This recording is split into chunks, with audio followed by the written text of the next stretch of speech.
The former head of service, Mr. Ladapo Afolabi, also spoke on that matter. Well, yes, indeed, but let's get to his perspective about all of that went on. Met a system where there was, whether a perception or indeed the truth, that everybody that had anything to do with pension was compromised.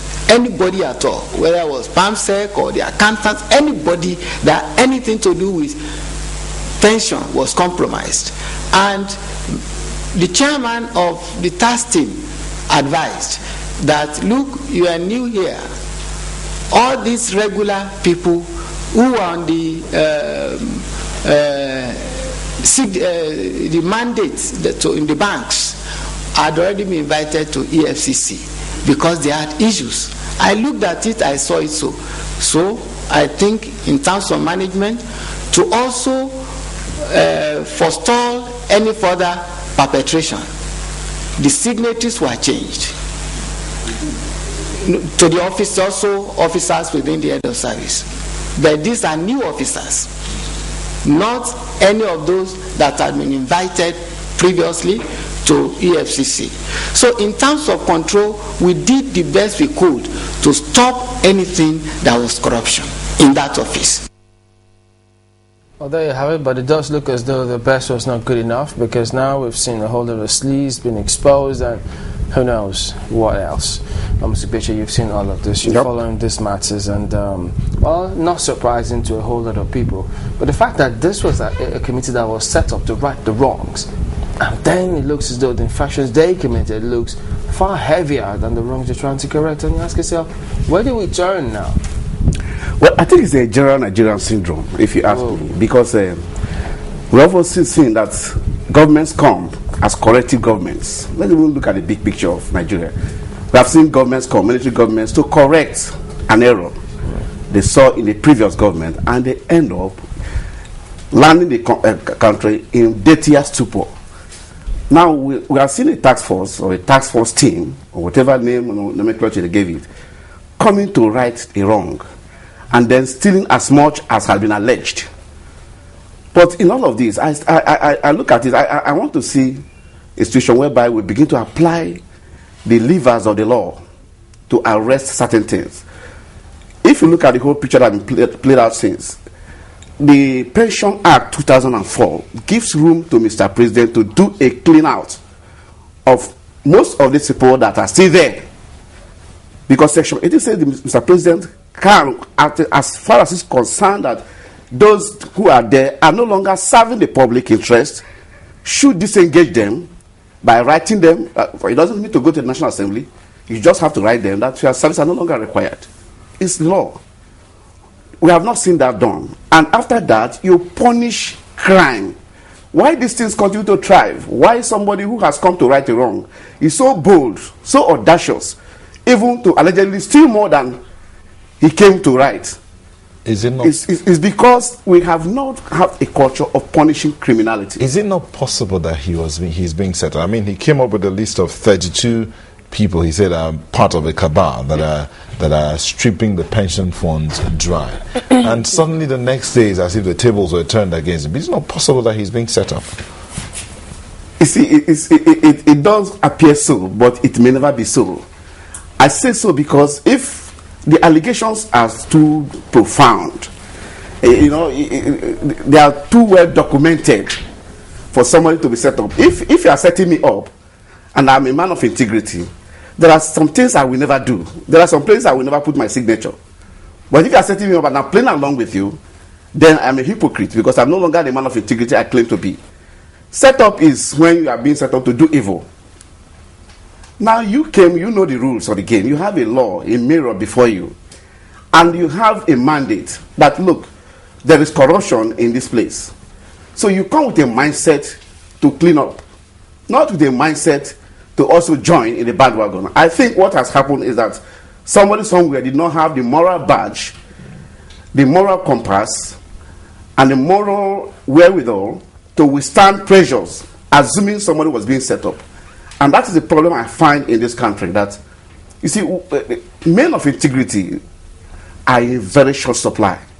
And it's very painful because every sector you look at, We are looking at the police now. It's not just the police, the whole gamut of the pension scheme. I mean, there were those who say that if this could happen to the police pensions, and then you see the allegations that are making the rounds about the military pensions, the civilian pensions, you just forget it. Wave it goodbye. No, the whole thing starts with how we even run the civil service.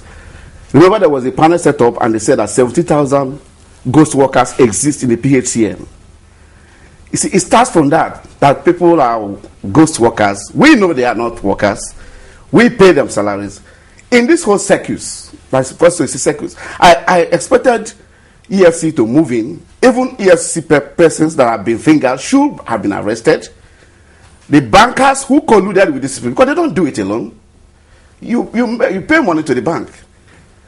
Every bank has its own system of verifying that this customer is existing. In fact, if you want to open an account with a bank, they for a corporate account for that matter, they come to even, let me not tell you, they come to investigate whether their premises still exist or even exist. The address you gave them, because someone give them address. You can't just give me names and say I should open an account with these people. They must give me passports. But sometimes this is a syndicate that even the bankers are involved, the people in the budget office are involved, people in the head of service office are involved, and now we are saying that somebody has come to do intervention, and the man that has come to do intervention has been sucked into the same system that is stinking and dirty. Does this tell us anything about our value system? It tells so much. I mean, we talk about corruption every day, but let's look at this one involving pensions. I mean, this is supposed to be money saved for people so that when they retire, when they're old and grey, you know, they can have a little something every month or every year, however it is they decide to give it to them. The people still had the nerve to perpetrate this kind of fraud. Does it say anything about our value system? It tells me one thing. We have lost our sense of humanity in this country. Because you cannot steal somebody's money. Geriatrics. These people who retire at old age where they're no longer productive. So them, we know that some of these pensioners have died on the queue waiting to be paid. In fact, there was that some names were imported, and those that were supposed to be real pensioners, the names were not even on the list. So there is extreme wickedness thrown into one basket. Deceit, cheating, wickedness, all of them are existing in one basket. And it tells me, yes, you use the word value system. We have lost our self-humanity. We don't have we don't have self-esteem anymore. And that's why we rank so high every year in the corruption index of the Transparency International. And we're not ashamed about it. I expected, Mr. President, look, this thing has to start from the top. Let some big men, I keep saying it, if we send some big men to jail in this country, everybody will fall in line. But because we have a culture, a governor steals, and instead of jailing the governor, because you have convicted him, you say it's plea bargain, so the man walks away, anybody now can steal billions and then enter plea bargain and get away. We'll wait for the EFCC now and see what they bring to the table, since there's a new leadership there, and see what happens. But let's get your opinion on this. I know we talked about it in previous fora, the question of people coming under oath and saying certain things. I mean, on the floor of the House of Representatives on that committee and then that of the Senate, they keep reminding members, those who come forth to testify, remember you're under oath. Remember you're under oath. And it looks as though they're just taking that for granted. I mean, does it mean anything anymore when you're under oath and then you say you're ill, then subsequently someone stands in there and says what was it, high blood pressure? And then you show up the next minute. Well, what is all this? I mean, to lie on that oath is actually simple perjury. But how many people have been convicted of perjury? But it looks as though it's just a word, an adjective. Any lawyer spoken up nobody about places any of premium on it, because even in the court of law, because of our judicial system too, because the judiciary is also part of this corruption, including the media. Because sometimes we know where the truth is, and for pecuniary reasons, either for advert reasons, we don't report an institution that we know is dirty and stinking. We cannot blow the whistle on certain public officers because of our bonding with them. So it also applies to the judiciary, because if you come under oath and you say, on my honor, I will say the truth, nothing but the truth, and you go ahead to spill lies and concoctions, somebody ought to take you up, the DPP ought to take you up, that you lied on that oath. What we have here are incontrovertible evidence of that you did this and that, but you told the other side of the story. So we are convicting you, we are taking you to court, we are charging you. But we have not seen any conviction on perjury. So that's why people can just take it for granted that whether whatever book you stick out and swear does not make sense. And well, the Almighty God does not punish people instantly the way people should be punished. So it's in the Bible that because it takes so long, it's long suffering, so people tend to stretch that long suffering aspect of him. Well, speaking of which, I mean, now that all of this seems to be happening, I mean, you saw Mr. Inshallah who came forward and came up with those documents. There's got to be a way to encourage such people who may exist even in the judiciary and the media, everywhere else. We have those few. How do we encourage them to come forward and stand out and be counted? The first way to encourage people, apart from just giving them protection legally and even physical protection, but the point that if somebody has come to report an issue and somebody is indicted, can we have the boldness as a people to punish those people, charge them to court, and if the court convicts them, they should go to jail. If somebody A goes to jail because Mr. C reported the matter, another Mr. D will have the gumption someday to say, oh, I remember that an incident like this also happened somewhere. Because, there's now a culture, there's a new term that we can punish corruption. But when you report and then they drink over it maybe in their club in the evening and call you all manner of names, and that person will not have that kind of boldness to come up, to volunteer information. So at the end of the day, we end up with this circulation because we're talking about pension now. It has very obvious implications. We're talking about pension for the police, over-bloated. There was a case they went for 24 billion when all they needed was 3.5 billion.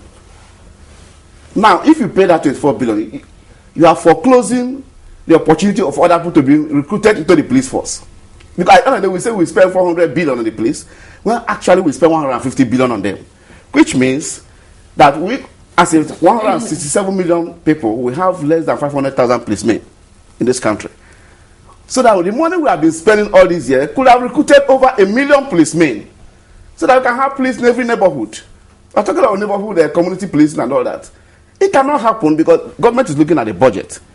And that budget is not real. That's one of the implications. Yes. Do we have other implications? Other implications that you go out, everybody outside Nigeria sees you as a thief. You are called a thief when you show your passport. They say, that's a criminal. Look at the case of Halliburton and Siemens. The people that gave bribe to Nigerians admitted to offering bribe to Nigerians. Their home countries, Germany and US, try these companies, try their company executives, find the companies, jail the executives. The people that received the bribe are here. Nothing has happened. We are continuing with life as nothing has ever happened here. Where do you see all of this? It's in our character. This hearing, do you see it coming to a logical conclusion? Well, I don't know what you define as logicality or logical conclusion, but I've seen hearings in this country. And I just pray this one doesn't end up in the trash can like other hearings. You see anybody being jailed? Maybe EFCC making some arrests and prosecuting them eventually? Unless because of the new push we have in the EFCC, the new henchman there, because he has a pedigree. When he was head of operations, people feared him. I wish he will continue in that state so that he can just make, because Nigeria is looking for just one man. But you've seen attempts to also drag him into this as well. Yes, he has to clear himself first. I think that is why I expect the EFCC man to step in, because my name has been dragged in the mud. I want to clear it once and for all. Prove to Nigerians that I'm clean. I'm not the kind of person they want to put that kind of badge on. Then I'll punish the real offenders.